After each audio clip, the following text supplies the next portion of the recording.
มาปากลายเจ้าพร้อมเดียวกันนั้นก็จะมีช้างไม้เล็ก41มีชื่อว่าแม่มุกดาอายุ8ปีและช้างไม้เล็ก42มีชื่อว่าแม่บัวศรีอายุ8ปี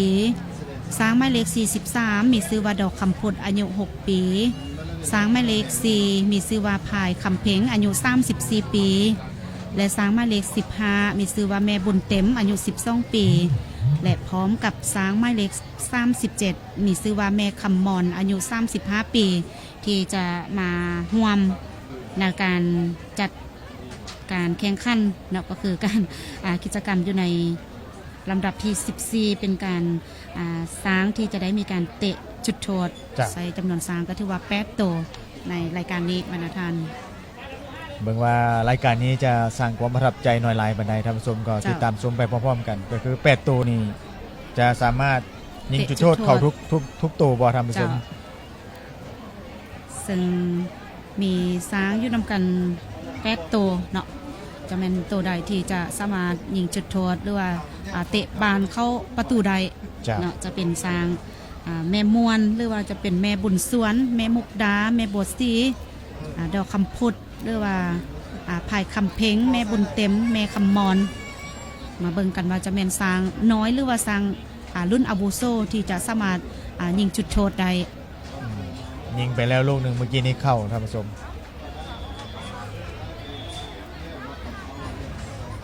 ก่อนจะทำกิจกรรมแล้วก็ได้ให้คำนับเนาะท่านผู้ชมได้คำนับประธานคำนับแขกก่อนเพิ่นจะได้มีการเริ่มทำการแข่งขันในการยิงจุดโทษ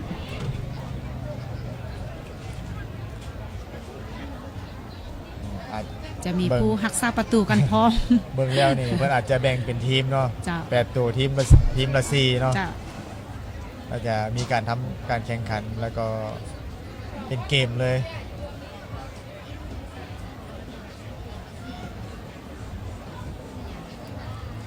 สร้างหมายเลข2เนี่ยมันแม่บุญสวนอายุ24ปีกันว่าจะเทียบสิคนเฮาก็เริ่มเป็นบ่าวแล้วได้เริ่มเป็นบ่าวแล้วอายุ24ปีในรายการนี้ก็ถือว่ามี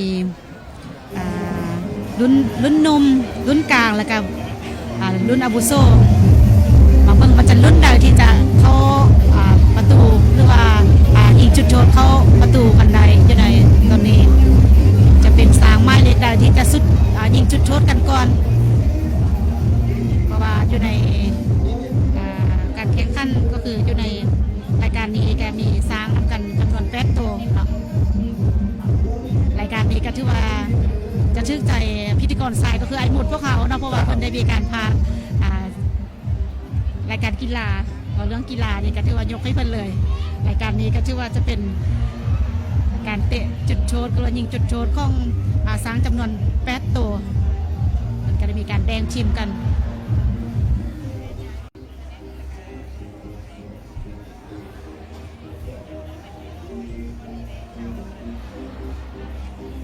ว่าจะเป็นฝ่ายใดเนาะจะเป็นผู้ยิงประตูได้ก่อนจะแบ่งก็คือทีมหนึ่งจะเป็นเขียวแคบขาวเนาะและทีมหนึ่งจะเป็นเขียวแคบเหลืองเนาะ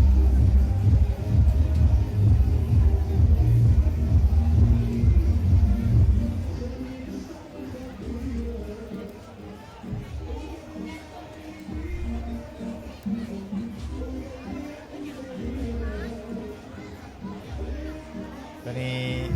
มวลชนยังคอย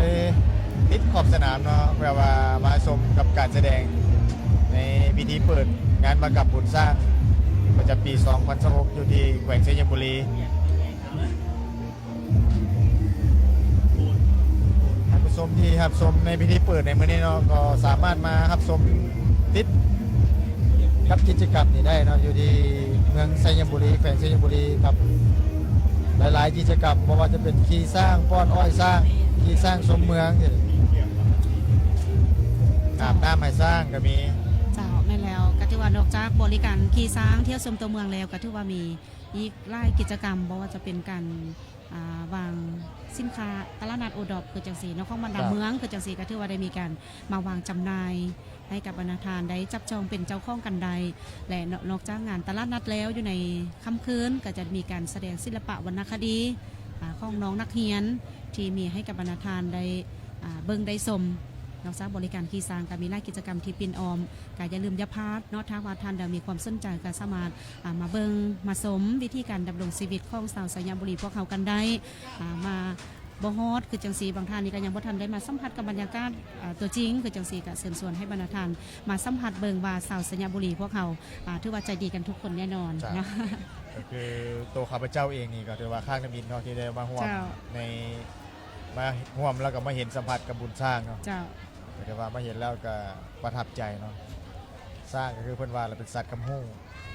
ในเมื่อก่อนเนาะสร้างก็ติดพันกับการดำรงชีวิตของชนลาวเนาะในเมื่อก่อนก็คือใช้ในการล่าแกะ แม่แล้ว ลำเลี้ยงเสบียงอาหารแล้วก็สร้างในคือสร้างในสู่เชือกก็มีเนาะเจ้าจางเป็นสร้างออกศึกเป็นสร้างลำเลี้ยงคือจังสีแต่ว่าปัจจุบันนี้เพิ่นหั่นเป็นการท่องเที่ยวเนาะหั่นเป็นการอนุรักษ์รักษาสร้างเพื่อให้ท่าสร้างนั้นยืนยงคู่กับคนลาวเขาพวกเขาตลอดไปเนาะปัจจุบันนี้บรรณาทานก็ถือว่ารับชมกิจกรรมโดยเฉพาะก็เป็นรายการที่14เป็นการแสดงของสร้างเตะบานก็คือเตะบานเตะจุดโทษหรือว่าเตะบานเข้าโกนคือจังซี่เนาะก็คือว่าเป็นอีกกิจกรรมหนึ่งที่ว่าสร้างก็สามารถเฮ็ดได้คือกับคนพวกเขาบรรณาทานอันนี้ก็ถือว่าเป็นการบังคับบรรษาของควรสร้างที่ได้มีการฝึกซ้อมให้กับสร้างแต่ละตัวถือว่ามีหลายกิจกรรมแต่สร้างก็สามารถจะตั้งปฏิบัติได้นะอันนี้ก็ถือว่าเป็นสร้างที่มีความรู้ความสามารถคือกับคนของพวกเขาก็คือเมืองสยามบุรีเนาะเป็นเมืองเอกเมืองเทศบาลของแขวงสยามบุรีเนาะก็คำขวัญเชิญเที่ยวสยามบุรีหอหลักเมืองใจกลางตั้งสง่าหาสร้างเป็นสัญลักษณ์ของชาวเมืองรูกระเรืองมหากรรมบุญสร้างบุญสวงเหือสายน้ำหุ่งวัดมิงเมืองสีบุญเหืองบ้านใหญ่เมืองพระเจ้าใหญ่ภูหมอกภูทอกท่องเที่ยวน้ำตกตาดพระเจ้าท่าเดือเมื่อเที่ยวชมเขื่อนน้ำคลองสาวพี่น้องซื่นใจอันเป็นคำควรก็คือวิสัยทัศน์ของเมืองสยามบุรีเนี่ยก็เพิ่นได้วางไว้ว่าเป็นเมืองผลิตเสบียงอาหารปลูกพืชอุตสาหกรรมเป็นสินค้าติดพันกับการปรุงแต่งส่งเสริมผลิตภัณฑ์การผลิตเป็นมูลเชื้อและก็พัฒนาการบริการการท่องเที่ยวที่เป็นมิตรกับสิ่งแวดล้อมเจ้าเป็นแล้วสว่าการจัดงานมหกรรมบุญสร้างขึ้นอยู่ในทุกๆปีก็เพื่อเป็นการเสริมขยายฮีตของประเพณีอันดีงามของบรรณาเผ่าที่ได้มีวิธีการดำรงชีวิตที่ติดพันกับสร้างมาแต่ดึกดำบรรพ์บ่หลวงบ่สะเพาก็แม่นพ่อแม่พี่น้องชาวสยามบุรีของพวกเขาที่ว่ามีประชากรสร้างที่ดำรงชีวิตหลายกว่าแขวงอื่นๆอยู่ในขอบเขตทั่วประเทศเนาะและพร้อมเดียวกันนั้นก็เพื่อเป็นการเฮ็ดให้ทุกคนในทั่วสังคมได้รับรู้ถึงประวัติความเป็นมาเกี่ยวกับสร้างให้ไล่ขึ้นแล้วพร้อมกันอนุรักษ์ปกปักรักษาสร้างให้มีความยืนยงคงตัวอยู่คู่กับคนเราของพวกเขาตลอดไปและเพื่อเป็นการโฆษณาส่งเสริมการท่องเที่ยวอยู่ภายในแขวงสยามบุรีของพวกเขานี้ก็คืออยู่สาธารณรัฐประชาธิปไตยประชาชนลาวเพื่อให้นักท่องเที่ยวทางภายในและต่างประเทศได้เข้ามาท่องเที่ยวให้ไล่ขึ้นทางนี้ก็เพื่อเป็นการลดพรการใช้แรงงานสร้างด้วยการลากแกนะแล้วก็หั่นมาเป็นการนำใช้สร้างในทางการท่องเที่ยวให้ไล่ขึ้นอันนี้ก็ถือว่าเป็นจุดประสงค์ของการจัดงานอยู่ในทุกๆปีก็ถือว่าเป็นการแสดงของสร้างเนาะ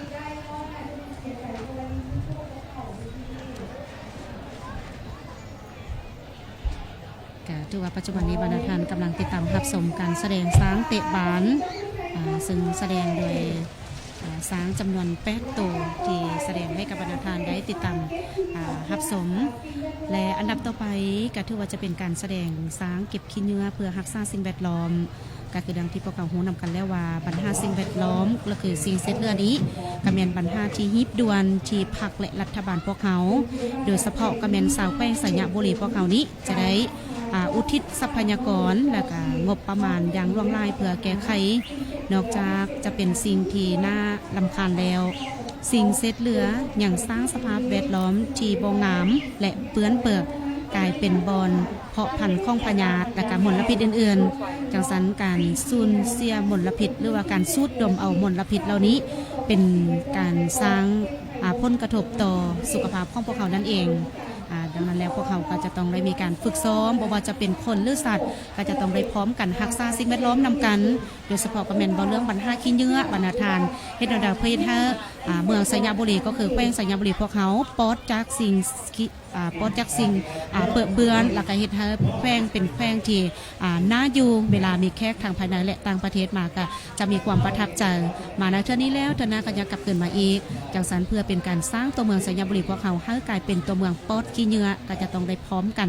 ในการจัดตั้งปฏิบัติเพื่อเป็นการสร้างให้ตัวเมืองสัญญาบุรีพวกเขามีความสวยสดงดงามนั่นเองปัจจุบันนี้ก็ถือว่าเป็นภาพบรรยากาศที่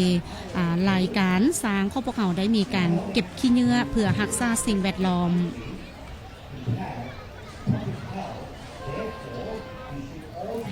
เป็นสร้างไม้เหล็กซองที่เพิ่นได้มีการชื่อกระตาห่วมกันเพื่อจะได้พร้อมกันเก็บขี้เหงื่อ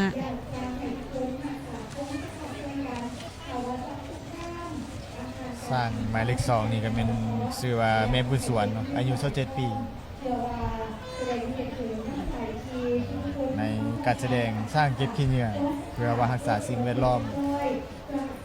นอกจากจะเป็นการปลุกจิตสำนึกให้กับลูกหลานพวกเขาแล้วสัตว์เลี้ยงถ้าว่าพวกเขาปลุกจิตสำนึกใด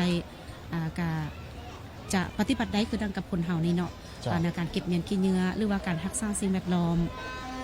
อันนี้ก็ถือว่าผ่านการฝึกซ้อมข้องควรสร้างที่เพิ่นได้ฝึกซ้อมให้กับสร้างพวกเขาได้มีการเก็บเงินขี้เหงื่อ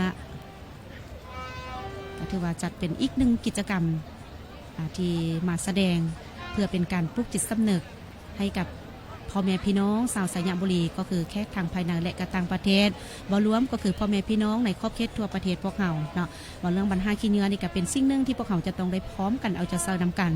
เฮ็ดแนวใดเพื่อเฮ็ดให้เป็นบรรณาบ่ว่าเฉพาะแต่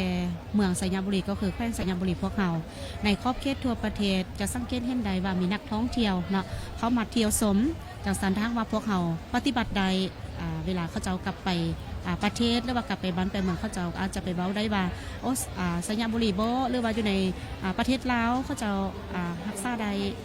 เว้าเรื่องการเก็บเงินขี้เหงื่อหรือว่าเว้าเรื่องการรักษาความสะอาดงามตานะอันนี้ก็ถือว่าพวกเขาจะต้องได้พร้อมกันเอาใจใส่นำกันคือดังที่พวกเขาได้เบิ่งอยู่ใน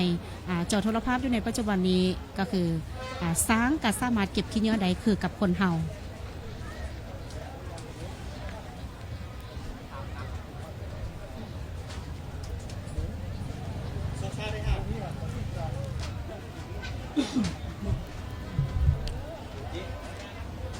กำลังจะกินน้ำไม่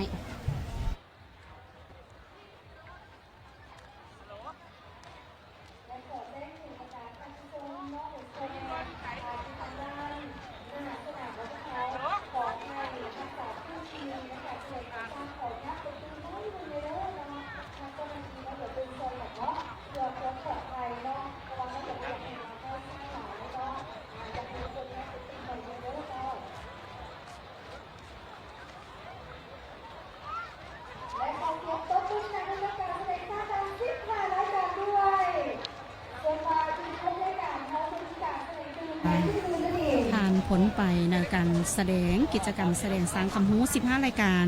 ที่มาแสดงในโอกาสการเปิดงาน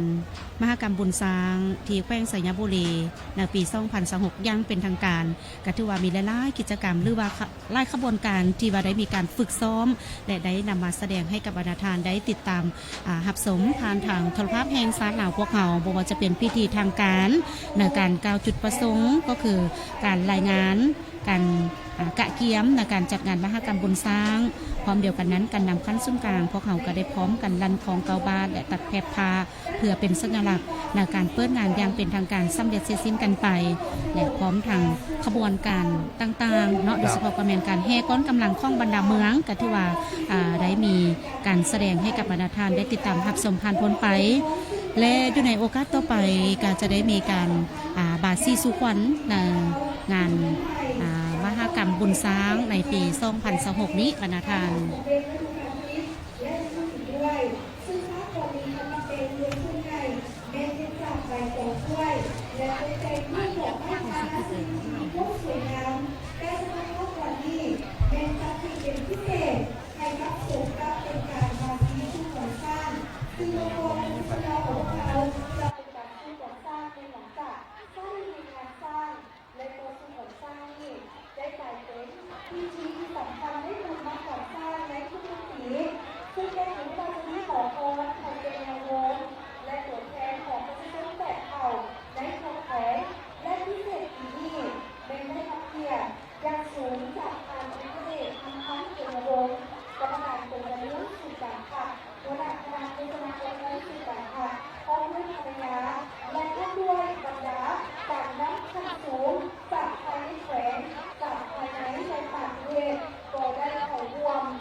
ได้รับชมการแสดงศิลปะวรรณคดีและพิธีทางการต่างๆผ่านพ้นไปและสำคัญก็คือได้รับชมการแสดงของช้างคำฮู้อยู่ใน15รายการที่ได้มาแสดงให้กับบรรณาทานได้ติดตามรับชมผ่านพ้นไปและตามวาระแล้วอยู่ในต่อไปบรรณาทานก็จะได้รับชมการบาซีสุขวัญให้กับช้างที่ว่าอยู่ในแต่ละปีพวกเขาก็ได้ร่วมกันจัดขึ้นภายหลังที่ว่าเปิดพิธีอย่างเป็นทางการแล้วแห่ขบวนการต่างๆรวมไปถึงการแสดงของช้างคำฮู้สำเร็จเสร็จสิ้นก็จะได้มีการบาซีสุขวัญให้กับช้างเพื่อเป็นการผูกคอเอาแขนก็คือกับมาเทียบกับซ้ำกับคนพวกเขาเนาะในเมื่อมีงานสำคัญก็จะได้มีการผูกคอต่อแขนช้างก็เช่นเดียวกันในทุกๆปีก็จะมีการจัดผ่าขวัญเพื่อผูกคอต่อแขนให้กับช้างนั่นเองอันนี้ก็ถือว่าเป็นอีกวันละหนึ่งที่พวกเขาจะต้องได้ที่ได้ร่วมกันจัดขึ้นบรรณาทานทางนี้ก็เพื่อเป็นการเสริมปัญญาฮิตของประเพณีบรรดาเผ่าที่ได้มีวิธีการดำรงชีวิตติดพันกับช้างมาแต่ดึกดำบรรพ์และก็เพื่อให้ทุกคนในทั่วสังคมได้รับรู้ถึงประวัติความเป็นมาเกี่ยวกับช้างให้ไล่ขึ้นและพร้อมทางเป็นการอนุรักษ์ปกปักรักษาช้างให้มีความยืนยงคงตัวอยู่กับรุ่นลูกรุ่นหล้านของพวกเขาไปตลอดบรรณาทานอันนี้ก็ถือว่าเป็นการบาซีสุขวัญนั้นให้กับช้างก็กำลังปัจจุบันนี้ก็อยู่ในท่ามกลางบรรยากาศที่หลายๆภาคส่วนก็ได้มีการดำเนินพิธีทางศาสนาเนาะโดยเฉพาะก็เป็นการบาซีสุขวัญให้กับช้าง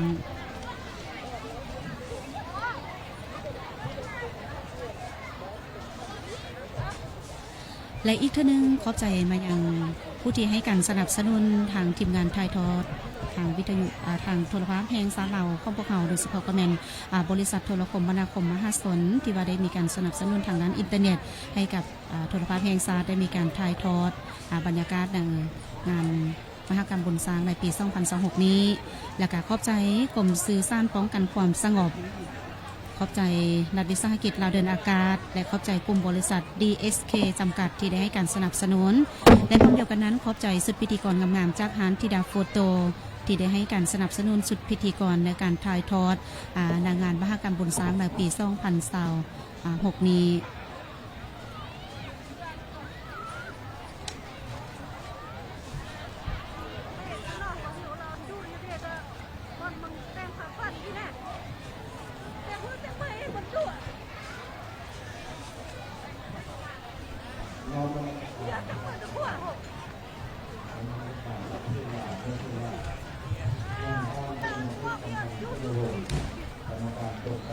ลำดับต่อไปก็เป็นจะพิธีบาสีสุขวัญเนาะเป็นอีกหนึ่งไฮไลท์ของงาน มหกรรมบุญสร้างเนาะนอกจากทำการแสดงเนาะ15รายการเบื้องต้นเพิ่นแจ้งว่า21รายการแต่ว่าอีก6รายการเพิ่นจะเอาไว้แสดงในมื้อต่อไป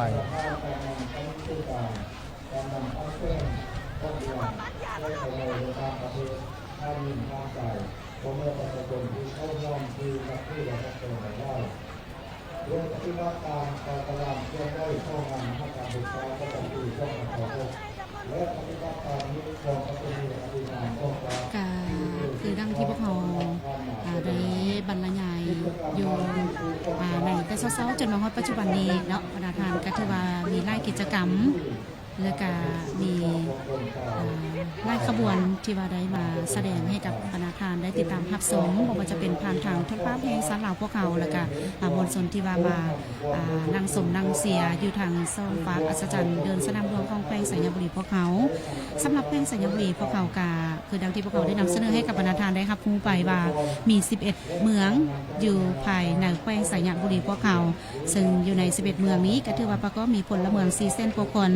และมี8เผ่าที่ดำรงชีวิตอยู่ร่วมกันซึ่งแต่ละเผ่าแม่นมีวิธีการดำรงชีวิตและการฮิตของประเพณีและวัฒนธรรมที่เป็นเอกลักษณ์ของเผ่าสมกับคำควันที่ว่าไสยบุรีดินแดนอย่างสุดหลาด่านนาทีแข้งแกนแดนปลูกเข้าแห่งคำเขียวท้องเที่ยวแห่งเมืองซางเอกอ่างหม้อไฟยางเมืองหงสาไฟฟ้าเคลื่อนนำของสามัคคีปองดองบรรณเผ่าลายสีสันพลังดันสู่ความมั่งคั่งอันนี้ก็ถือว่าเป็นคำขวัญของแขวงสัญญบุรีพวกเขาที่ได้จัดขึ้นและกับพร้อมกันจัดตั้งปฏิบัติโดยเฉพาะก็เป็นเผ่าที่ว่าดำรงชีวิตอยู่ร่วมกันก็ถือว่ามี8เผ่าถึงจะมีหลายเผ่าแต่สัญญบุรีพวกเขาก็มีความหักแพงสวยเลือซึ่งกันและกันเพราะว่าจะเป็นเผ่าลาวเผ่ากลุ่มหมู่เผ่ามงเผ่าลือเผ่าไพรเผ่าหยวนเผ่าอิวเมียนและกับเผ่าไตดำที่มีวิธีการดำรงชีวิตอยู่ร่วมกันตัวนี้ก็เป็นทั้งทันคำพันธ์เผยยวงศ์กรรมการกรมการเมืองศูนย์กลางพรรคเลขาธิการศูนย์กลางพรรคหัวหน้าคณะโฆษณาอบรมศูนย์กลางพรรคประธานสภาทฤษฎีศูนย์กลางพรรคเนาะได้ให้เกียรติเนาะได้เทียนแล้วก็จะก้าวเข้าสู่พิธีบาสีสู่ควรให้สร้างเนาะเจ้า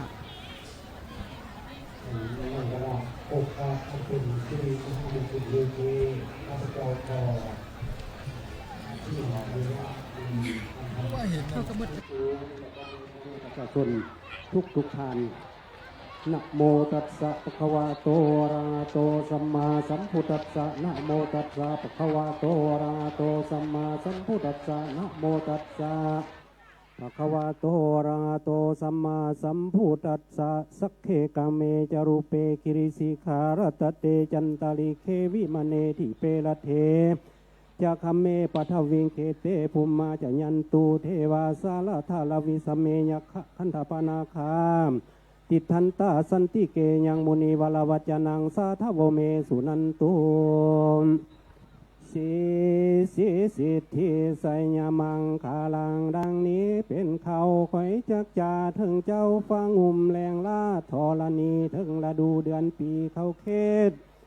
พาสุริเนียนย้ายว่าฟ้ามาเปลี่ยนราศีทานก็เอาบอลาหัดที่เข้ามาเหียงเกยห่วมห้องคุณปุกป้องคุณควัน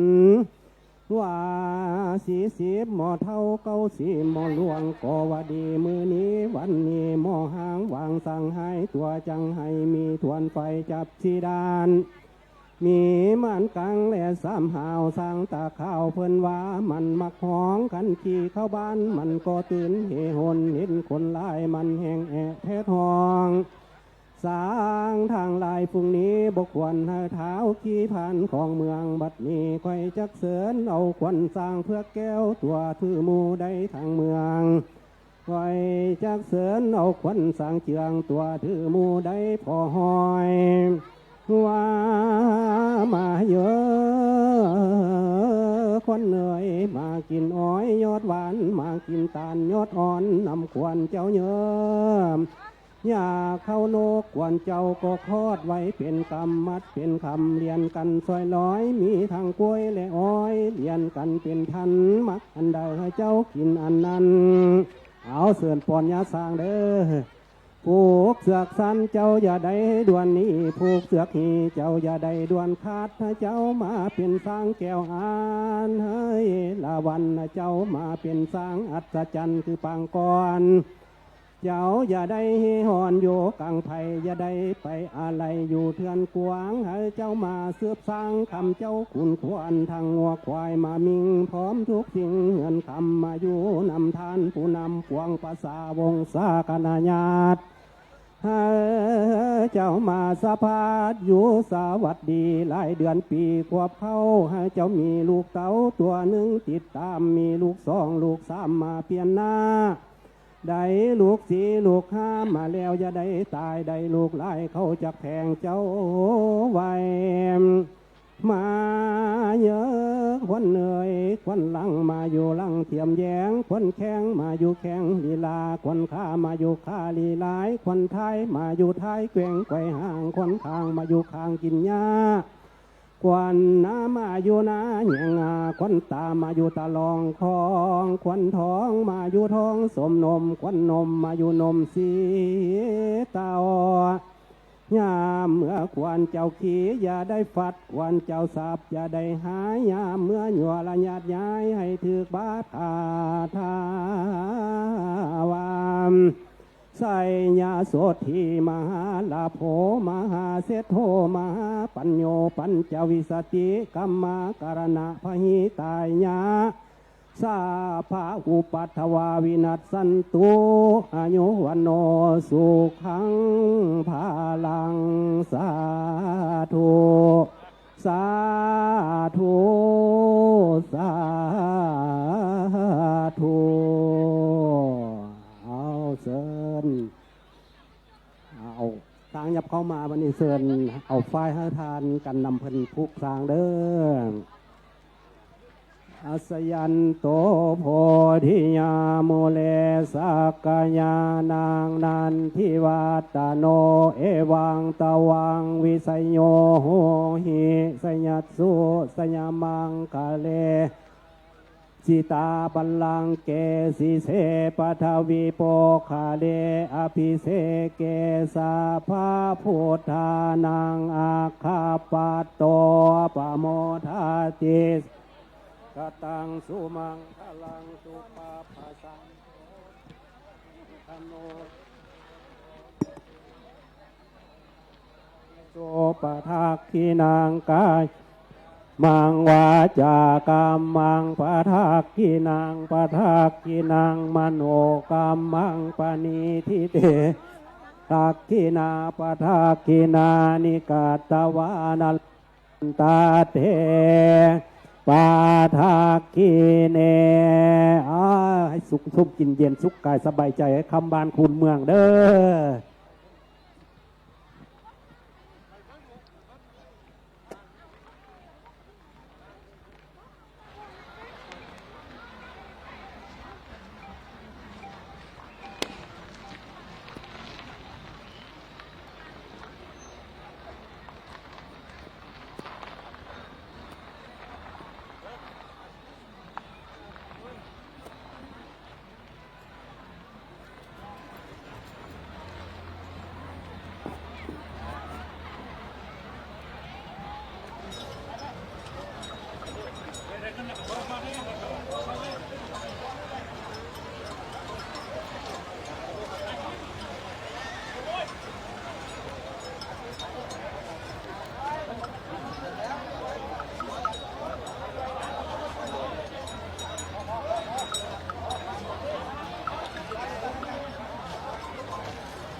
และนี่ก็คือพิธีบาสีสู่ขวัญสร้างเนอซึ่งเป็นที่ของประเพณีที่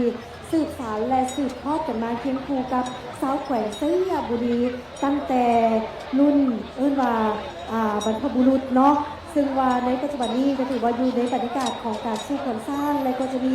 อาหารสร้างนมหมักไม้ต่างๆนานาชนิดเพื่อให้สร้างแนวประทานและสำหรับท่านใดที่ว่ามาเที่ยวชมภายในงานของพวกเขาอย่าลืมเนาะในตอนแรกของมื้อนี้เริ่มตั้งแต่เวลา 7 โมงเป็นต้นไปเขาจะมีกิจกรรมคอนเสิร์ตอยู่ด้านลานกิจกรรมหรือว่าอยู่ฝั่งตรงกันข้ามกับสนามของพวกเขาในปัจจุบันนี้ซึ่งจะเป็นเวทีของกิจกรรมแสดงศิลปะและก็คอนเสิร์ตสำหรับผู้ใดที่ว่าอยากจะเข้าร่วมงานคอนเสิร์ตของพวกเขาในตอนแรกอย่าลืมไปร่วมกันได้เข้าร่วมงานฟรีเนาะขอย้ำว่าเข้าร่วมงานฟรีซึ่งเริ่มตั้งแต่เวลา 7 โมงแรงเป็นต้นไปซึ่งศิลปินภายในงานของพวกเขาจะมีทั้งนุ่มตูนฮีโร่เนาะและกับวงศิลปินบิ๊กป้อมซึ่งว่าไผ่ที่เป็นแฟนเพลงของเพิ่น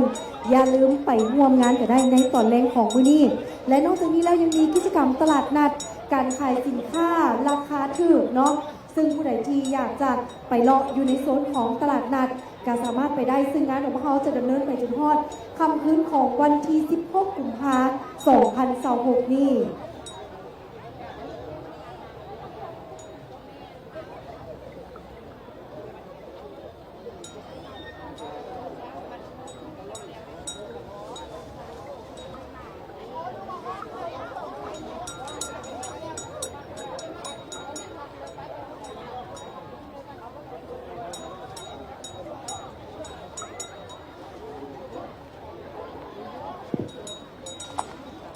และต้องขอแสดงความขอบใจทั้งคณะการนำที่ได้ร่วมพิธี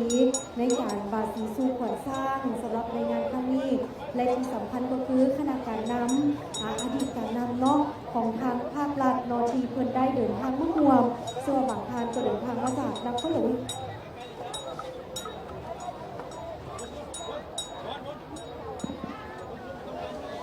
ซึ่งว่าบางท่านก็เดินทางมาร่วมจากนครหลวงจันทร์และก็ในบางแขวงในทั่วประเทศลาวของเรารวมไปถึงคณะการนำที่เดินทางมาจากราชอาณาจักรไทยที่มาร่วมงานก็ต้องขอแสดงความขอบใจเป็นอย่างสูงด้วย We would like to say thank you for the guests of honors from both domestic provinces and countries, the people from Sayamburi province. Thank you for joining this event. And tonight we have a lot of activities will be held in this Nam Luang Stadium and also at the market fair exhibition show. At this time tonight, we would like to invite all of you to visit and enjoy shopping and tasting the traditional Lao food. และสำหรับในตอนนี้ถือว่าพิธีทางการของพวกเขาสำหรับงานมหกรรมบุญสร้างประจำปี 2026 สำหรับพิธีเปิดก็ถือว่าได้สิ้นสุดลงอย่างเป็นทางการข้าพเจ้าขอแสดงความผู้บุญคุณและขออวยพรน้องไห่ทางด้านทานปริญญาเอกคำพันธ์เผยยบงกรรมการกรมการเมืองศูนย์กลางภาคหัวหน้าคณะโฆษณาอบรมศูนย์กลางภาคประธานสภาทฤษฎีศูนย์กลางภาคที่เคารพและนับถืออย่างสูงและพร้อมด้วยทางด้านทานเพ็งนิรันดร์คำพันเพ็งกรรมการศูนย์กลางภาคเลขาคณะบริหารงานภาคแขวงประธานสภาประชาชนแขวงสยามบุรีพร้อมด้วยขออวยพรให้แก่บรรดาอดีตการนำขั้นศูนย์กลางขั้นแขวงพร้อมด้วยบรรดาการนำของแขวงของเมืองบรรดาแขกทั้งภายในและต่างประเทศ